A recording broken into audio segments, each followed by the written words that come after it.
Kevin Stefanski feels like his job may be on the line? I don't concern myself with outside type of things. But I'm committed to his development, just like all of our rookies. So we'll continue to focus on getting our guys better. And that's what we'll stay committed to, and that's what's important to me. And so you didn't get this man a fighting chance to compete. He went into a gunfight with 2 knives. He gonna lose that every time. You know you're going to waive Tyler Huntley. So what good did that 2-minute drive do for him? Was it going to help him? Don't you think Shedeur would have benefited more from a 2-minute drive than Tyler Huntley? Coach Kevin Stefanski looks like he's backing off, and the heat is clearly on him and the Browns to make a call. After the game, several offensive linemen who'd been on the field with Shedeur Sanders were waived, and a few players had their deals terminated. The blowback was immediate, forcing Stefanski to explain his handling of Shedeur's snaps, especially why he pulled him before the 2-minute hurry-up, a situation many felt fit the rookie perfectly. Stefanski didn't sound convincing. Under obvious pressure, he said he put Tyler Snoop Huntley in for the final 2 minutes to get him tuned up. He looked rattled delivering it, still pushing the idea that Huntley needed that work. Let's be real, Huntley was an emergency pickup when injuries piled up. He's a stopgap, unlikely to stick on the 53, and yet Stefanski used that moment to sit Shedeur. The message in his tone was hard to miss. He knows the choice isn't playing well, and the whole approach around Shedeur Sanders is already blowing back on the staff. Before we go deeper into Stefanski's full comments and what they mean going forward, don't forget to like the video and subscribe for more updates. As for the decision itself, the head coach's shaky explanation only highlighted how tense things have become. Framing the move as a tune-up for Huntley doesn't track with the stakes or with Shedeur's development timeline. It looks less like a plan and more like a scramble, and it's starting to backfire.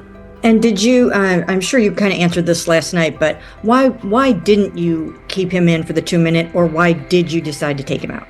Yeah, nothing more than decided to give Snoop. TJ Houshmandzadeh, the former NFL wideout, didn't mince words about Kevin Stefanski's handling of Shedeur Sanders. He said that in all his years around the league, he's never seen a coach appear so uninterested in a player's success. To Houshmandzadeh, Stefanski's choices look personal, like there's a grudge against Shedeur, and that's what he finds most troubling. TJ Houshmandzadeh called the bias blatant and cautioned that, if it's real, the push on the Browns to dismiss Kevin Stefanski will only intensify. The fans gonna be saying, Shedeur our quarterback. Shedeur should be our starter. Shedeur should be the guy that starts game 1, week 1. Look what he did. They didn't want that to happen. And I don't know what's going on with Kevin Stefanski. It's almost as if, and I don't even want to say this, but I'm going to say it anyway. And that's exactly how it came across. Kevin Stefanski's body language said plenty. He looked like a coach feeling the axe over his shoulder. TJ Houshmandzadeh added that this isn't the first time Shedeur Sanders has been treated this way. He pointed to the opening preseason game, where Shedeur was sharp, yet Stefanski offered no real praise. Now, after what unfolded yesterday, it looks like Stefanski is pushing the idea that Shedeur was at fault, almost as if he's trying to validate the staff's stance that they were right and Sanders was wrong. TJ even suggested it felt like the situation was engineered from the start to make Shedeur come up short. Well, like when he played well the first game, he was so off-putting, like, oh yeah, well, we'll see what happens next. Like, he played great, man. He exceeded our expectations.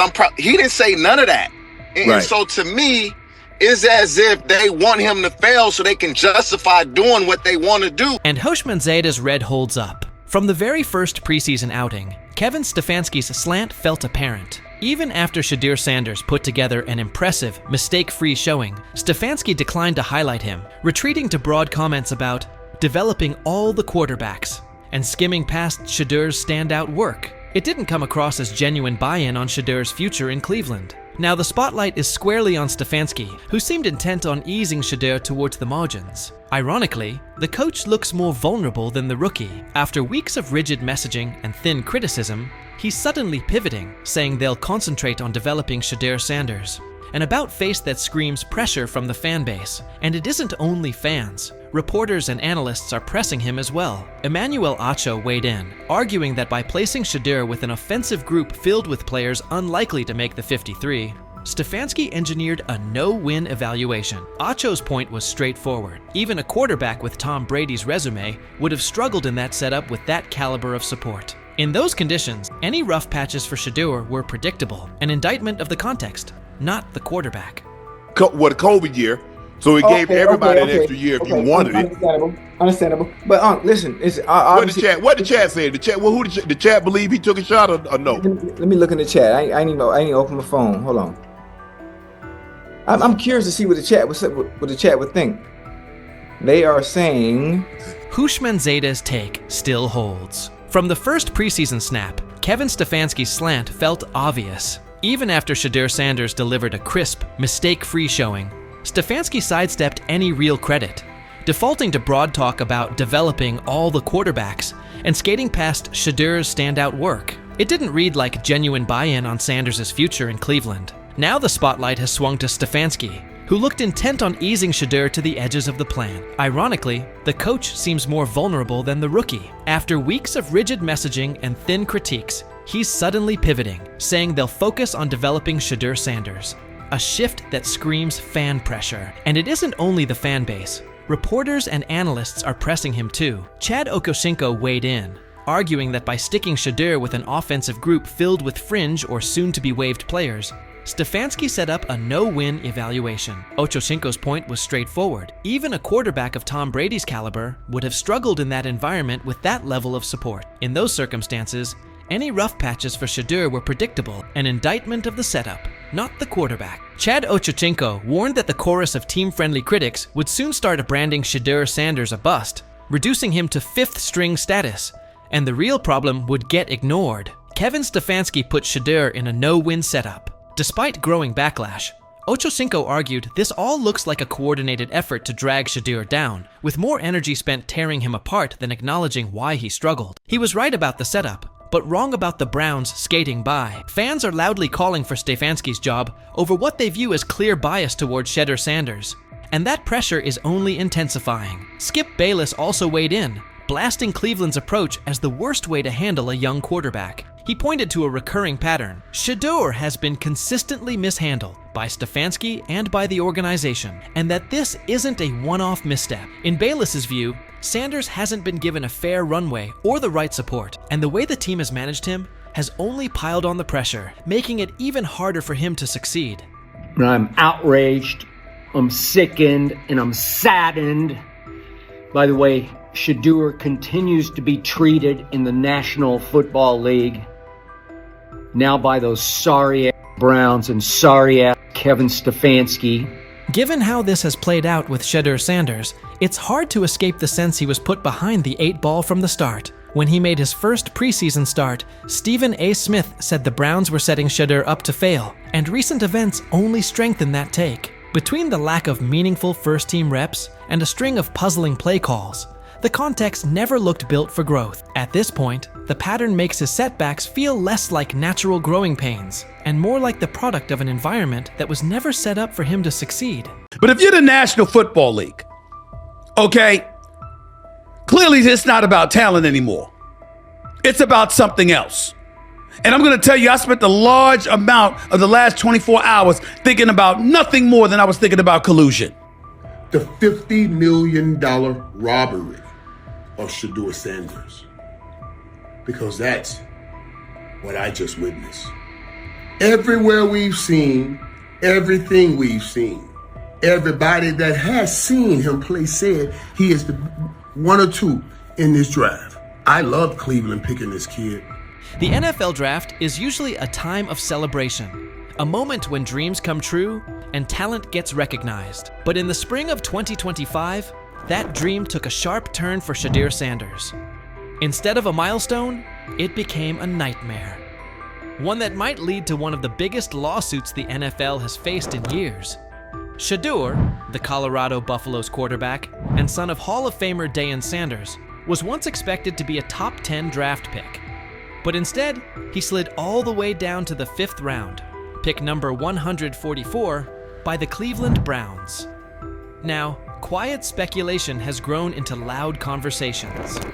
Reports say the Sanders family is getting ready to take legal action against the NFL and several team owners, accusing them of collusion, defamation, and causing long-term financial harm. And the more you look into it, the more complicated it seems.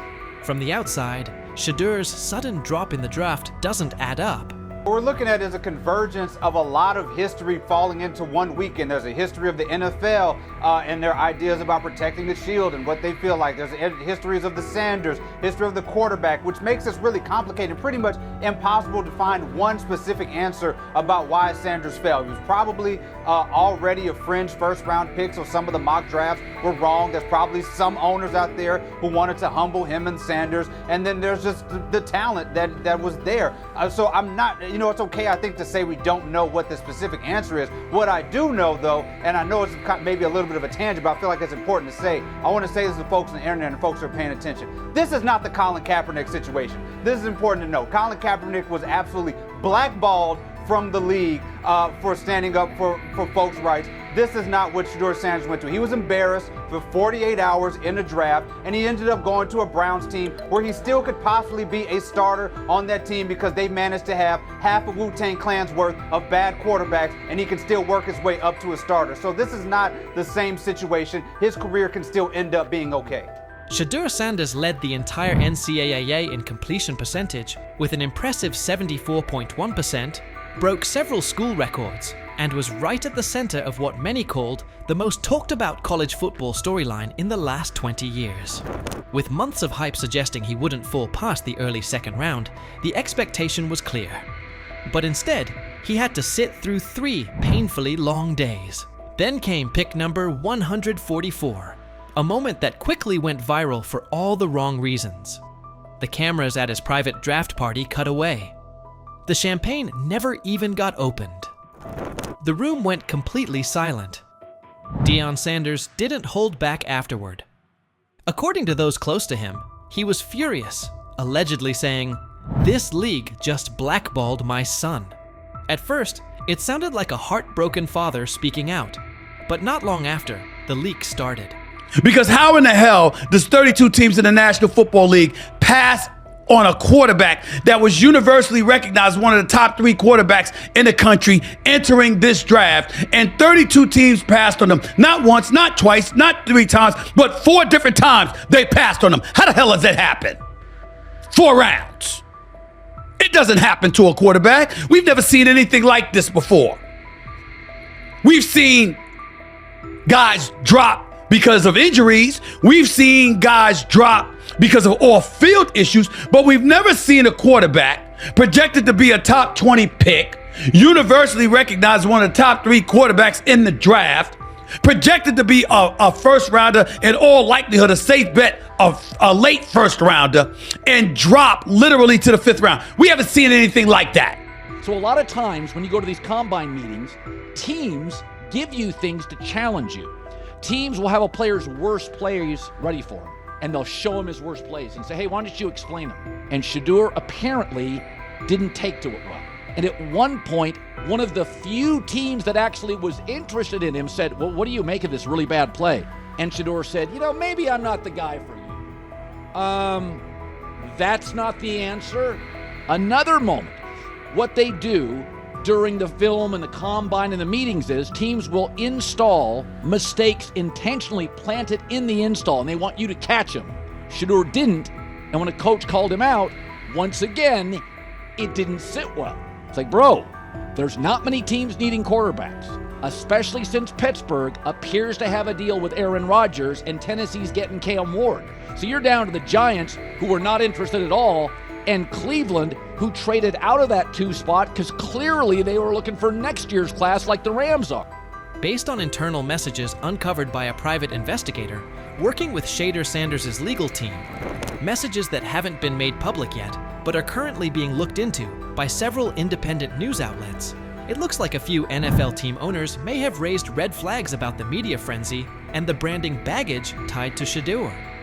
Even more concerning, there are reported claims that some team ownership groups were having behind-the-scenes talks, quietly advising each other to steer clear of drafting Shedeur unless they absolutely had no choice. People close to the Sanders camp say these private conversations even mentioned things Deion said back during Super Bowl week. Those blunt interviews where Coach Prime made it clear they would call the shots and wouldn't play for certain teams. Basically, they were following the same playbook Eli Manning used. Will you step in Eli Manning like, Deion Sanders like, to the point where like you told him, hey man, I ain't taking that psych test with the Giants. I followed you after that. I said I wasn't taking it either. Will you step in and do some of that if it's the wrong organization and say he ain't going there? Yeah, but I'm not going to do it publicly. I'll do it privately. This time around, though, the league supposedly answered with a wall of silence and behind-the-scenes sabotage. According to insiders, the upcoming lawsuit is expected to claim that the NFL worked together to hurt Shedeur's draft stock, not because of his skills, but because of how things looked in the media, internal politics, and bruised egos. If they played the cards and picked him up in the 5th round, but I surely would like to know how they knew he would still be there in the 5th round. I've been on that stage for years and years and years. I've never seen them position the cameras in position, give forewarning about who's about to be drafted. I wonder if Cleveland got a call from somebody in the NFL saying, we got to draft this kid. You just robbed this young man of $50 million. And it wasn't on his playing ability. Wow. Shame on you. Primetime Deion Sanders' natural bravado, coupled with that of his son. They say that the whole interview process wasn't that impressive. When he showed up at the NFL scouting combine and refused to work out, that hurt him. The interview process while he was there hurt him, etc., etc. You know what, y'all? I get it. It makes perfect damn sense if he's drafted in the 2nd round. It's the fact that he fell to 5th that's alarming. After the draft, analysts on Fox Sports tried to make sense of the slide. Some said Shedeur wasn't a once-in-a-generation type of player. Others questioned his intangibles or pointed to the so-called baggage he brought with him. But instead of cooling things down, those comments only added fuel to the fire for Sanders' legal team.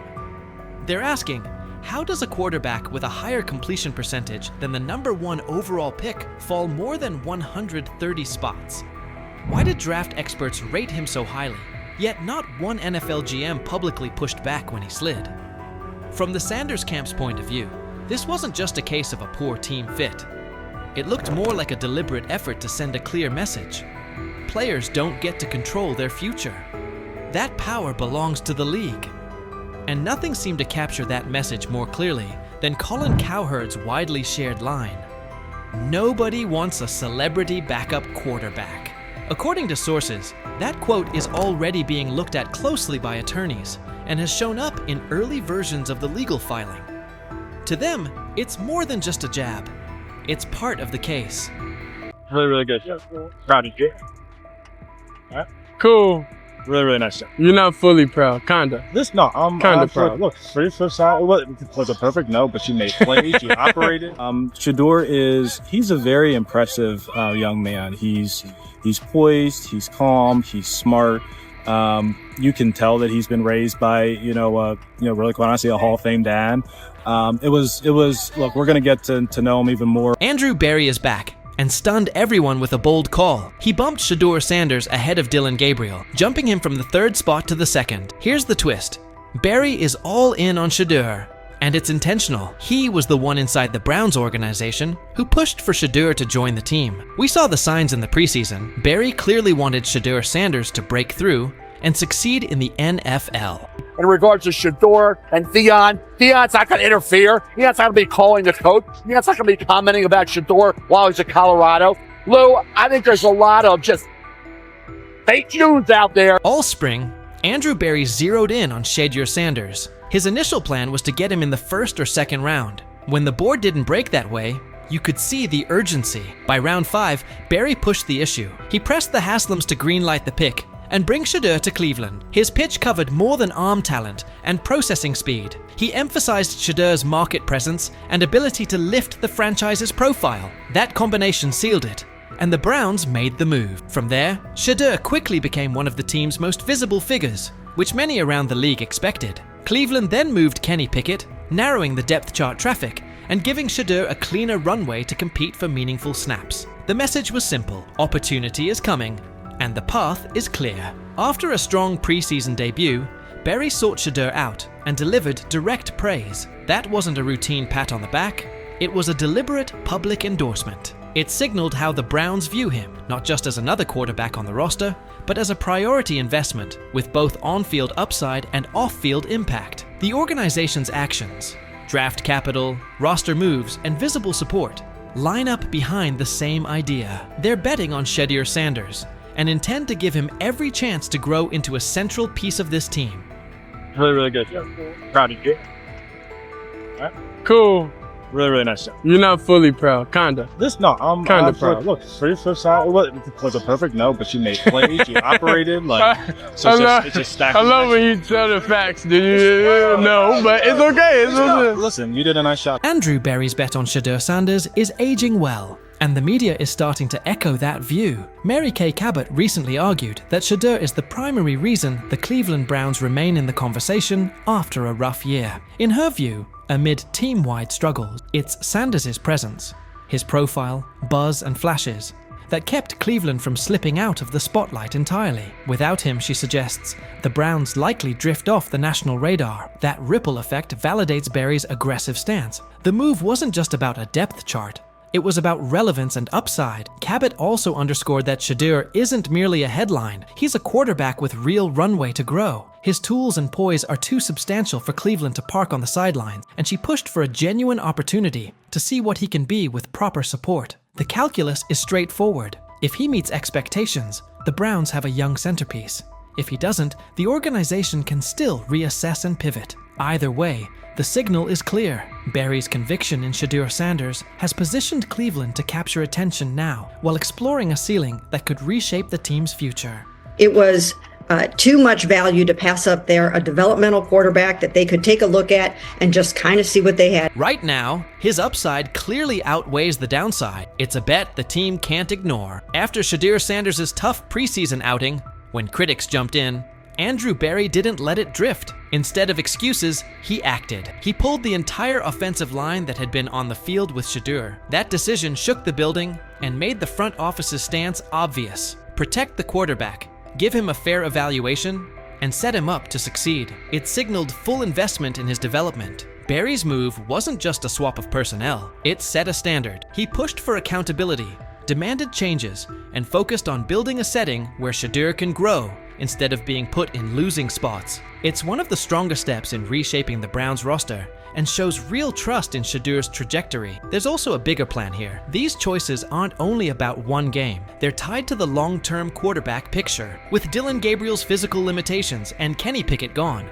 the front office knows it needs a quarterback who can handle NFL speed and punishment. The post-Joe Flacco roadmap depends on getting this decision right. After all of that, Kevin Stefanski's latest comments flipped the tone. He's now publicly backing Shedeur's growth, regardless of outside noise. That's notable because Stefanski previously downplayed Shedeur's upside and critiqued him. With Pickett out of the mix, the focus has shifted. Shedeur's size, strength, and on-field tools are giving him a real edge over Gabriel. While there are ongoing questions about Gabriel's frame, Shedeur looks like the more complete option. That difference could be what pushes him up the Browns' depth chart. I don't concern myself with outside type of things, but I'm committed to his development, just like all of our rookies. So we'll continue to focus on getting our guys better, and that's what we'll stay committed to, and that's what's important to me. TJ Houshmandzadeh has weighed in too, saying the heat on Kevin Stefanski is rising,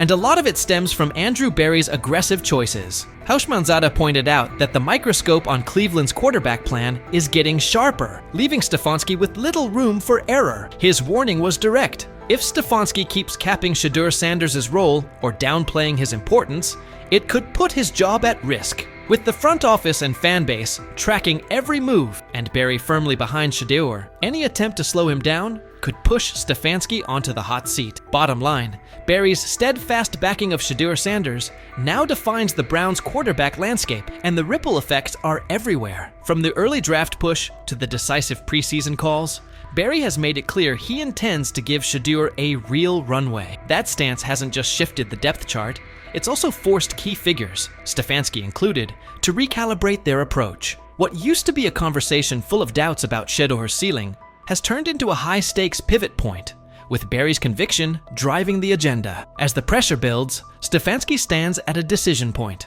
The spotlight on Shedeur, the expectations from fans, and the backing from the front office leave minimal margin for missteps. Stefanski has to balance his system with the reality that Barry's faith in Shedeur is now central to the team's direction. The future of the position in Cleveland may hinge on how well Stefanski manages that balance. With Barry all in, the trajectory looks promising, but Stefanski's choices in the coming months will determine whether Shedeur's rise takes off or stalls. What's your read on Andrew Berry's aggressive approach and the pressure on Kevin Stefanski? Do you back Berry's unwavering commitment to Shedeur Sanders?